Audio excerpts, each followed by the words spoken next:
Welcome back to my channel. Today we explore the value of specific stamps, the halfpenny Falkland Islands, and GB 1934 half-D green intermediate format, halfpenny stamp value in today's market. First up, the Falkland Islands may be small and remote, but their postage stamps are among the most fascinating collectibles in the philatelic world. One of the most interesting and valuable denominations is the halfpenny, or half-D. Though originally meant for simple everyday mail, some of these tiny green stamps have become sought-after treasures worth hundreds of dollars today. In this video, we'll explore why certain halfpenny stamps from the Falkland Islands are so valuable, what makes them rare, and what they're actually selling for in the current market in US dollars. The halfpenny stamps were used throughout the late 19th and early 20th centuries for local and overseas postage.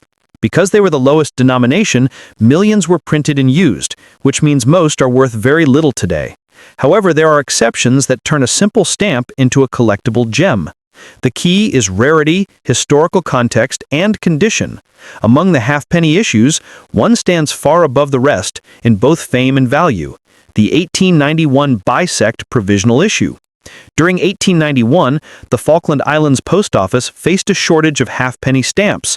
To solve the problem temporarily, they cut one-penny stamps in half diagonally and authorized each half to serve as a halfpenny stamp. These bisects were used only for a short time, making surviving genuine examples very rare. When collectors find an envelope or cover showing an authentic bisect properly postmarked, it becomes an item of high philatelic importance. In today's market, genuine bisects have sold at major auctions for impressive sums.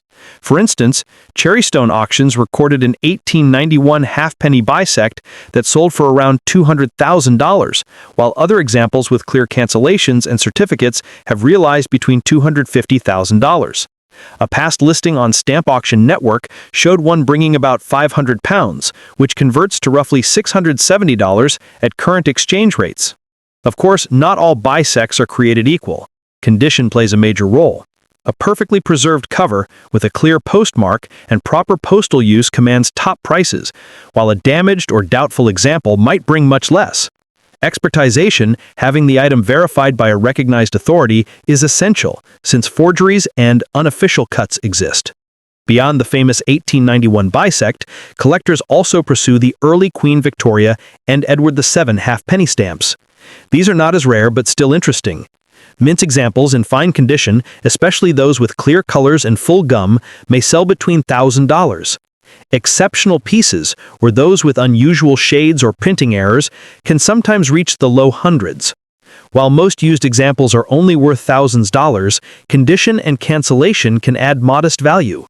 Moving forward to the early and mid-20th century, the reigns of George V and George VI brought new halfpenny designs.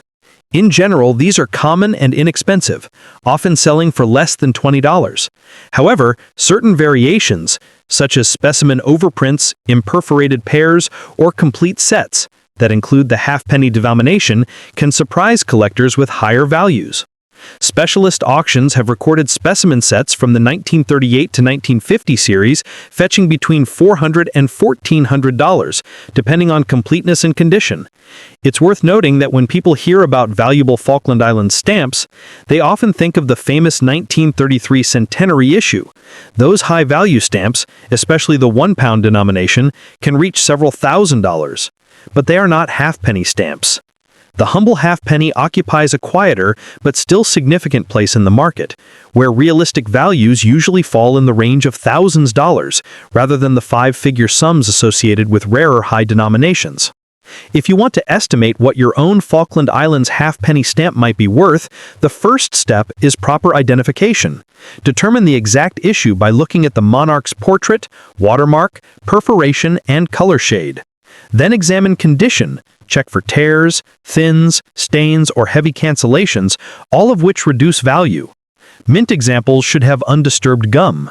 Next, research recent auction results rather than relying on listing prices, which are often inflated. Sites like Spink, Grosvenor, Cherrystone, and Stamp Auction Network provide accurate realized prices that reflect what collectors are actually paying.